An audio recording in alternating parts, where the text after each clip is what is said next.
नमस्कार. लोकमानसाचा महाउत्सव पुण्याचा गणेशोत्सव या श्रीमंत भाऊसाहेब रंगारी गणपती ट्रस्टच्या संकल्पनेतनं साकारलेल्या संवादाच्या मालिकेमध्ये आज मी एका अशा वास्तूमध्ये अशा घरामध्ये आलो आहे ज्या वास्तूला 88 वर्षांची परंपरा आहे. अनंत चतुर्दशीला या वास्तूची स्थापना झाली आणि याच्यामध्ये नटसम्राट बालगंधर्वांपासून डॉक्टर काशीनाथ घाणेकरांपर्यंत, लतादीदी मंगेशकरांपासून पुरुषोत्तम दारव्हेकरांपर्यंत, श्रीमंत शिवशाहीर बाबासाहेब पुरंदरे, चित्रतपस्वी भालजी पेंढारकर, किती नावं घेऊ, अशा दिग्गजांच्या वास्तव्याने पावन झालेली ही वास्तू आणि आदरातिथ्य हेच जीवनाचं ब्रीद समजून जगणाऱ्या सरपोतदार यांच्या पुणा गेस्ट हाऊसच्या वास्तूमध्ये मी बसलेलो आहे आणि सरपोतदारांच्या तिसऱ्या पिढीचे प्रतिनिधी आमचे मित्र किशोरदादा सरपोतदार यांच्याशी बोलणार आहे. किशोरदादा, मनपूर्वक नमस्कार. मी स्वागत काय करू, तुमच्या घरात तुमचं स्वागत कसं करू, पण या मुलाखतीच्या भागामध्ये खूप मनपूर्वक स्वागत आहे. किंबहुना आज फार धन्य वाटतंय की अशा वास्तूमध्ये बसलो आहे, तुझ्याशी गप्पा मारणार आहे. तर आम्हाला उत्सुकता आहे. इतकी मोठी परंपरा आहे, तर तुमचे पूर्वज हे किती साली पुण्यात आले? तुम्ही मूळचे कुठले? मूळचे नांदिवली, रत्नागिरीच्या शेजारी नांदिवली हे गाव. तिथून माझे आजोबा नानासाहेब सरपोतदार 1920च्या सुमारास पुण्यात आले. मुंबईलाही गेले होते ते आणि त्यांचे बंधू वायडी सरपोतदार, यशवंत सरपोतदार. सोहराब मोदींच्या प्रत्येक चित्रपटाला वायडींचं डायरेक्शन किंवा सिनेमॅटोग्राफी असायची. वा. आणि हे दोघंही चित्रपट निर्माण करायचे या ध्यासाने पुण्यात आले. ओ. मग आजोबांनी म्हणजे नानासाहेब सरपोतदार यांनी पेशवे पार्कला लागून जी जागा आहे, आता आदमबाग म्हणून आहे, हो, तर तिथे त्यांनी मुखपट तयार करायचा स्टुडिओ उभा केला, आर्यन फिल्म कंपनी. आणि अनेक कलाकार त्या स्टुडिओमधून या चित्रपटसृष्टीला त्यांनी दिले. ओ. नामांकित आपल्या ललिताताई पवार हे उत्तम उदाहरण आहे त्याचं. आणि माझे आजोबा खरंच विजनरी होते. म्हणजे त्यांनी एक ओळखलं होतं की चित्रपटसृष्टीत त्यावेळी असं उपजीविकेचं साधन वगैरे असं काही नव्हतं. हौशेपोटी पैसे सगळे पणाला लावून करायचे. मग 2 वेळचं कुटुंबाचं भागलं पाहिजे म्हणून मग त्यांनी या पुणा गेस्ट हाऊसच्या पथिका आश्रमाची स्थापना केली. 1935ला त्यांनी पुणा रिफ्रेशमेंट हाऊस म्हणून तळ मजल्यावर सुरू केलं आणि मग 1936ला लॉजिंगचं त्यांनी सुरुवात केली. बरं बरं. त्यावेळी पुण्यामध्ये 4 स्टुडिओज होते, त्यातला एक प्रभात सुद्धा होता. होय.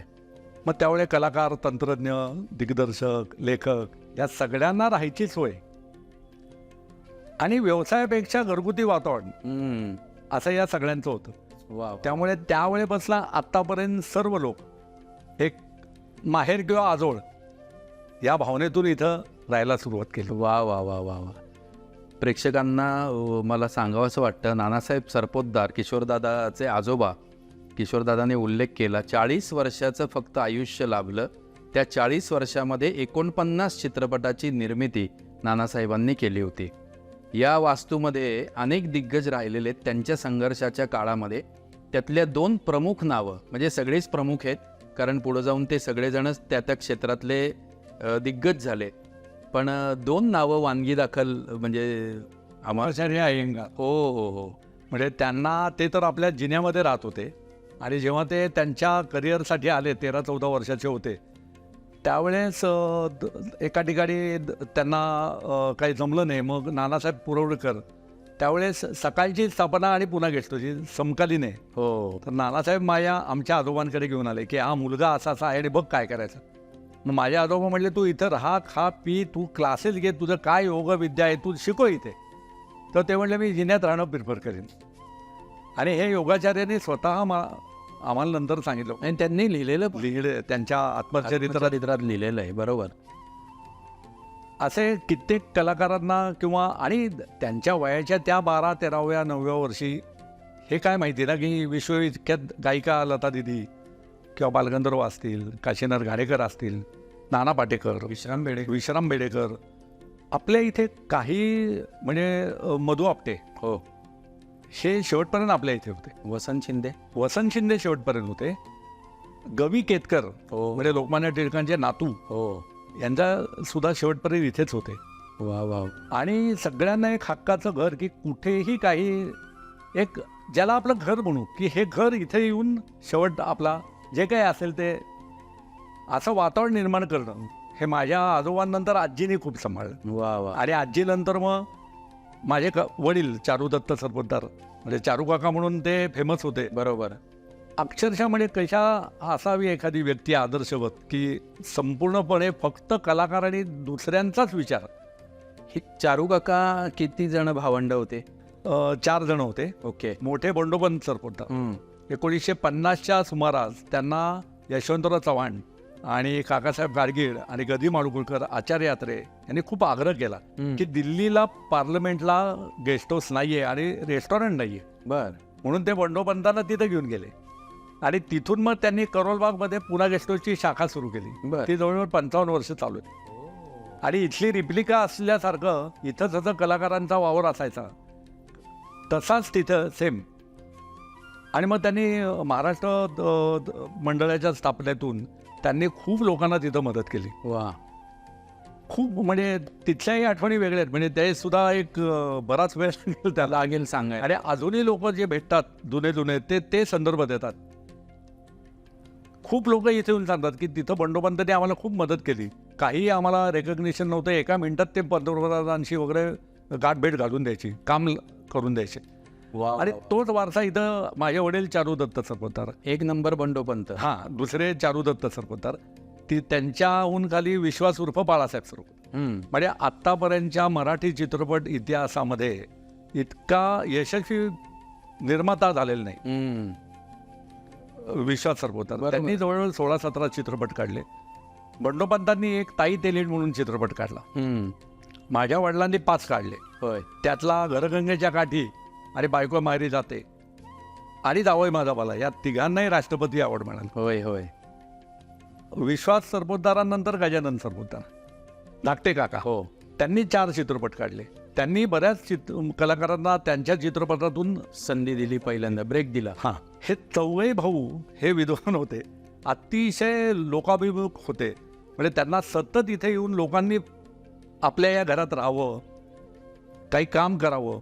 म्हणजे बाबा तर हक्काने वेगवेगळ्या लोकांना सांगायचे, निर्मात्यांना, की हा अमुक आहे, सध्या काही याच्याकडे चित्रपट नाही आहे, याला चित्रपट दिला पाहिजे. आणि असं सगळं भावंडांसारखंच हे सगळं वातावरण आत्तापर्यंत टिकून त्यांनी ठेवलं. चारू काकांना भालजी पेंढारकर बाबा पण मुलगाच मानत होते. हो. मानसपुत्र. माझ्या आजोबांचे मित्र बालजी पेंढारकर. बर. आणि त्यावेळेस शाहू मोडक इथे राहायला होते. ते अगदी लहान होते, बर. एक 9 वर्षाचे होते. आणि त्यावेळेस श्यामसुंदर चित्रपटासाठी हो. भालजी शोधात होते श्रीकृष्णाच्या. तेव्हा माझ्या आजोबांनी सांगितलं, एक खूप उमदा मुलगा माझ्या इथं उतरलाय, तू त्याला बघून घे. आणि मग शाहू मोडकांचं या चित्रपटसृष्टीमध्ये पदार्पण झालं. असं कित्येक लोकांना या लोकांनी, आता आशा काळेलाही चित्रपटसृष्टीमध्ये माझ्या वडिलांनी आणलं.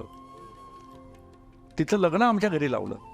आपल्या या हॉलमध्ये रमेलदेव सीमाचा साखरपुडा झालेला आहे. बर.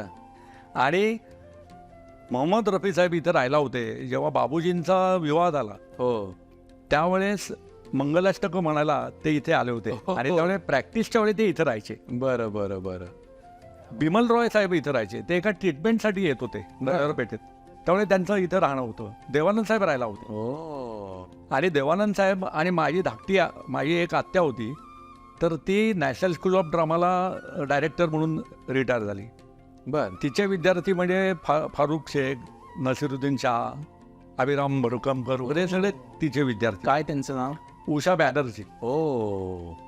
आणि तिने देवानंद साहेबांबरोबर हम एक है हा त्याच्या पहिला चित्रपट प्रभातचा. Correct correct. त्याच्यात तिने त्याच्या बहिणीचा रोल केला होता. ओ. आणि ते दोघं सायकलवर जायचे. Poona guest house, Laxmi road आणि पुण्याचं गणपती. तर काय पुण्याच्या गणेशोत्सवाचं आणि तुमचं नातं काय आहे? आता स्थापनात आनंद चतुर्दशी झाली, हा विलक्षण योगायोग. आणि त्यावेळेस जे चित्रपट कलाकार इथे राहायला असायचे, म्हणजे जी नावं मगाशी घेतली त्याच्या म्हणजे वसंतराव सबनीस असतील, वसंतराव पैलवान असतील, असे अनेक त्या त्या वेळेचे जे दिग्गज कलाकार होते ते इथं गॅलरीत उभे राहायचे. बरं. इथं राहायला आठवडा आधीपासून यायचे. मग ते आहेत म्हणल्यानंतर स्थानिक सगळ्या गणपती मंडळांना त्यांच्यातर्फे आरती असायची. बरं. आणि मग जेव्हा अनंत चतुर्दशी असायची तेव्हा इथे संमेलनच, कारण पुन्हा गेस्टोचा वाढदिवस असायचा, तो फार मोठ्या प्रमाणात आत्तापर्यंत बाबा साजरा करत होते. आणि त्यासाठी सगळ्या कलाकारांना, सगळ्या मंडळांना माहिती असायचं जेव्हा मिरवणूक सुरू व्हायची त्यावेळेस मिरवणुकीतले सहभागी जेवढे महापौर असतील, पुण्याचे पालकमंत्री असतील, त्या याच्यातले जेवढे मान्यवर असतील त्यांचा एक शिरस्ता आत्तापर्यंत आहे की वर येऊन पूजा सत्यांची दर्शन घ्यायचं, माझ्या वडिलांचं दर्शन घ्यायचं, कारण वडिलांना खूप मानतात. होय होय.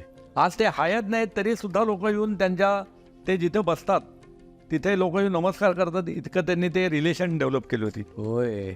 आणि मग त्यावेळी हे कलाकार जेव्हा आपल्या इथं असायचे मग गॅलरीत उभे राहायचे.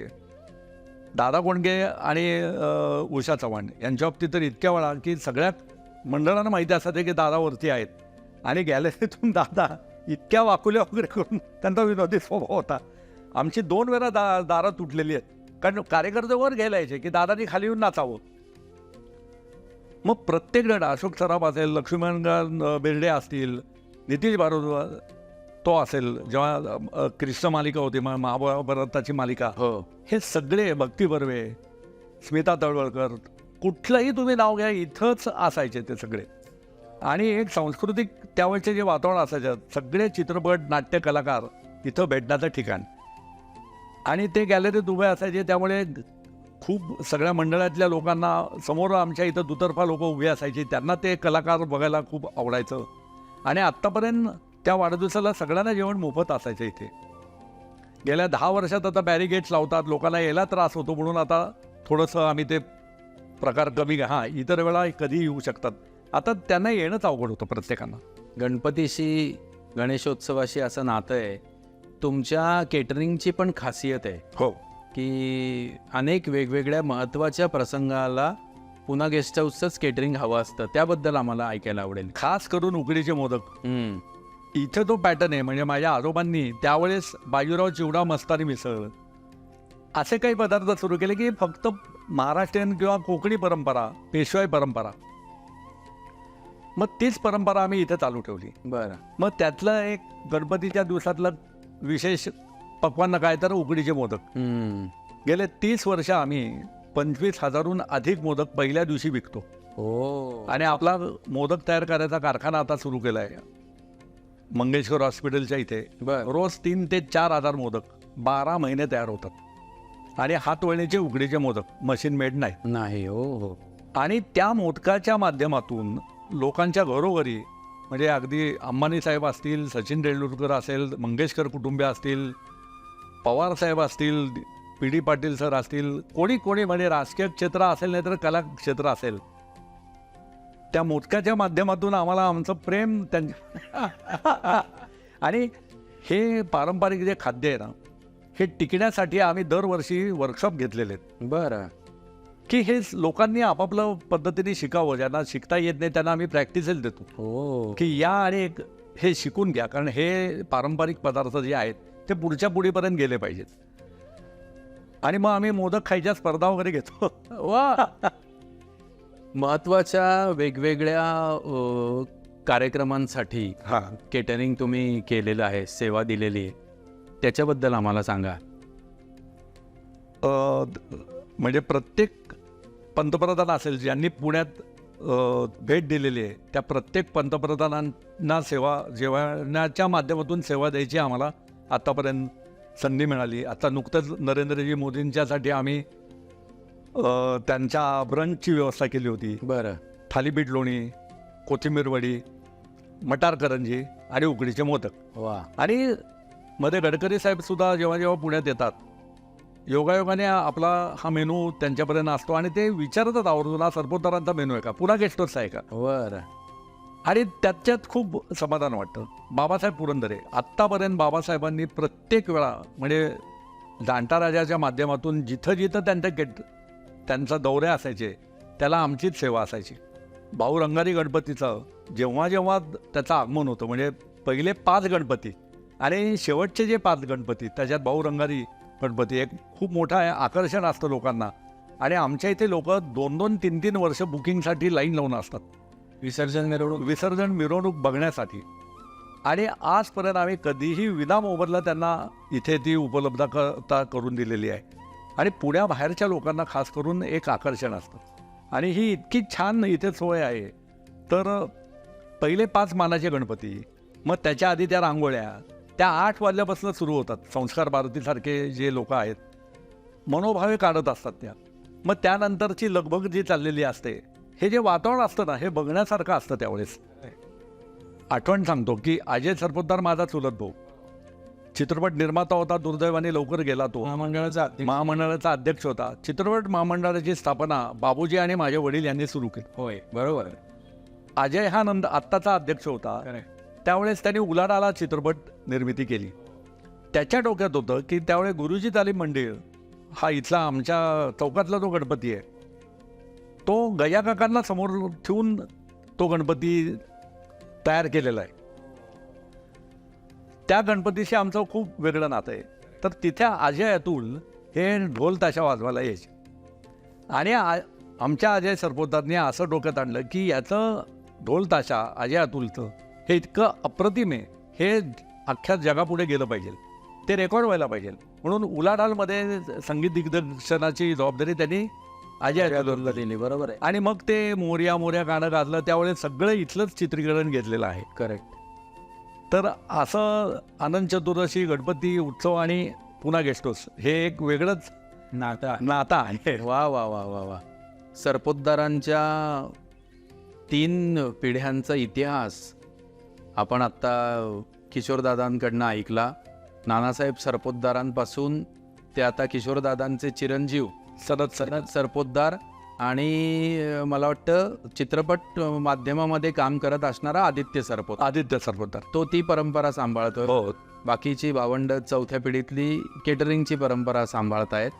त्यामुळे महाराष्ट्रीय पद्धतीचं जेवण असेल, खास मराठी माणसाचा जिव्हाळा असेल, दुसऱ्याला अडीअडचणीत मदत करणं असेल, किंवा अनाथ असणाऱ्या माणसांना आपल्या छपराखाली, आपल्या पंखाखाली घेऊन मायेची ऊब देणं असेल, असंख्य लोकांना ज्यांनी आधार दिला, स्ट्रगलिंग पिरियडमध्ये, संघर्षाच्या काळामध्ये इथे हक्काचा निवारा दिला, ते सगळेजण पुढं होऊन दिग्गज झालेले आहेत.